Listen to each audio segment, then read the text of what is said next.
While I'm just a hair too young to have grown up playing the N64, it's still a really cool console loved by many for its games and, well, not its controller. But nowadays, the stock N64 experience isn't the most inviting for newcomers like me. From the low resolution to the annoying to store cartridges to whatever the heck this thing is. So today we're going to change all of that. We're going to add an HDMI port for a massive jump in resolution, test out the top third-party controllers to see which is the best, and check out a more budget-friendly flash card because I've already spent way too much money on this console. This is my most expensive video to date, so dropping a like and subscribing for my efforts would be greatly appreciated. Now just sit back, relax, and I'll roll the intro.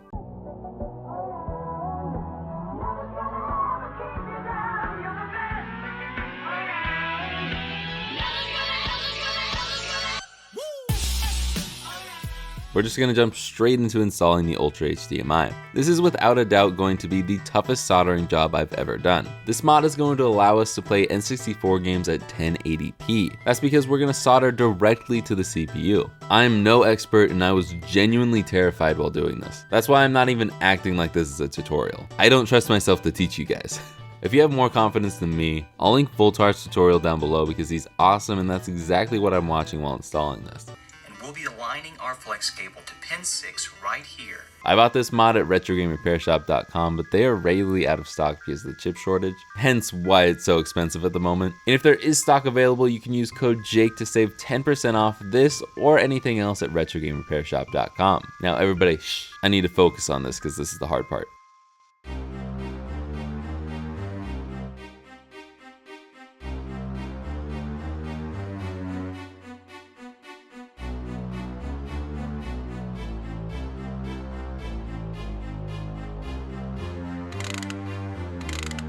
This was actually a lot easier than I thought. Here's what it looks like up close on a 3x zoom, and here it is at 1x zoom. Yeah, it's really tiny. I'm far from a soldering expert, but I still only recommend doing this if you're more advanced. It's really tiny soldering. I'd like to brag real quick though, because I did get this working on my first try, but that's the end of the mod portion of this video. Let's run some comparisons and really show this thing off.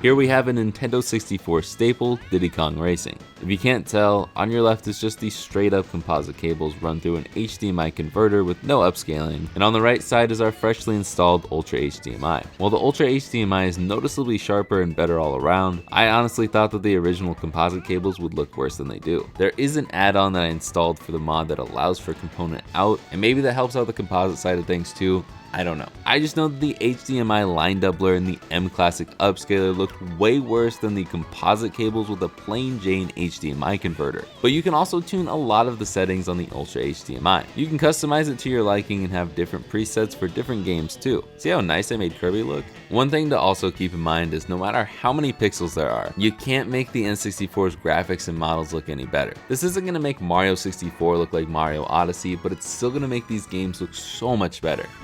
This is the ED64 Plus. It can play any N64 game you want, that you legally own of course. And would you look at that? It even comes with a crappy SD card. Wait a second.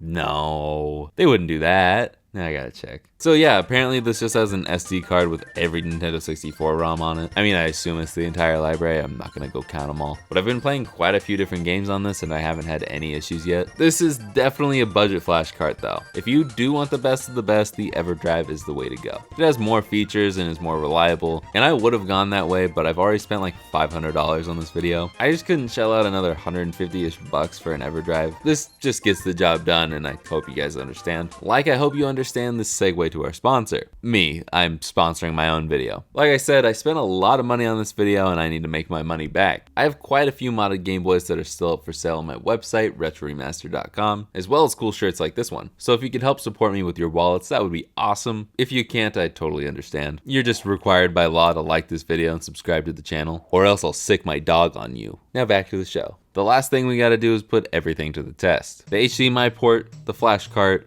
in these third-party controllers. Normally, third-party controllers are awful, especially retro ones, but these controllers are made in the present and don't have a wiener in the middle to grip onto. These are the top 3 aftermarket N64 controllers: the Hyperkin Admiral, the Brawler 64, and the Tribute 64. And I asked 3 of my friends to join me on my journey to find the best one. We have Garrett. I didn't realize we were rolling already. Aaron. Why am I yellow?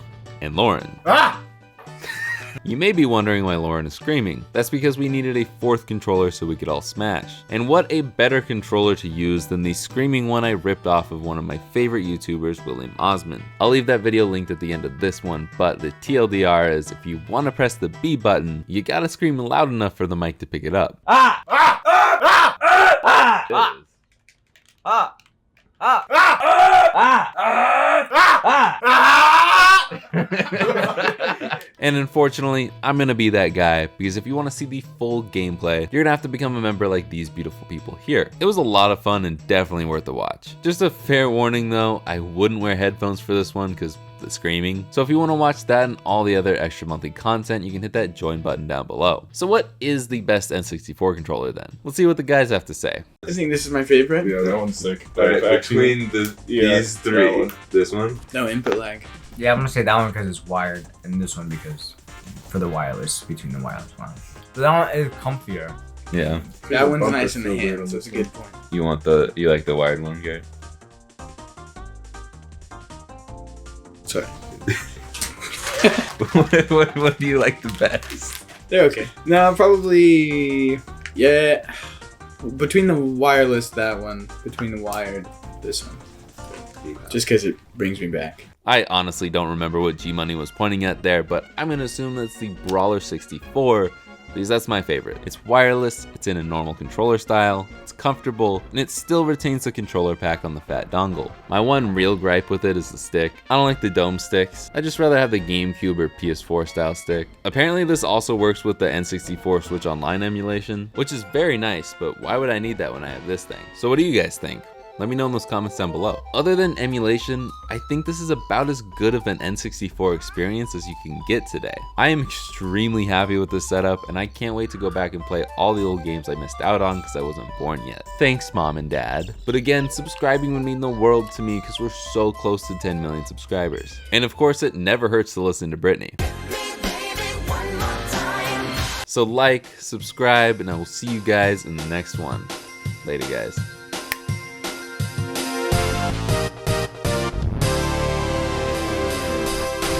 So you're about to start a hard late 2000s rap song. Ooh, I think that's a wrap. Thank you, everybody. Thanks for tuning in. Just do the snap look to the camera.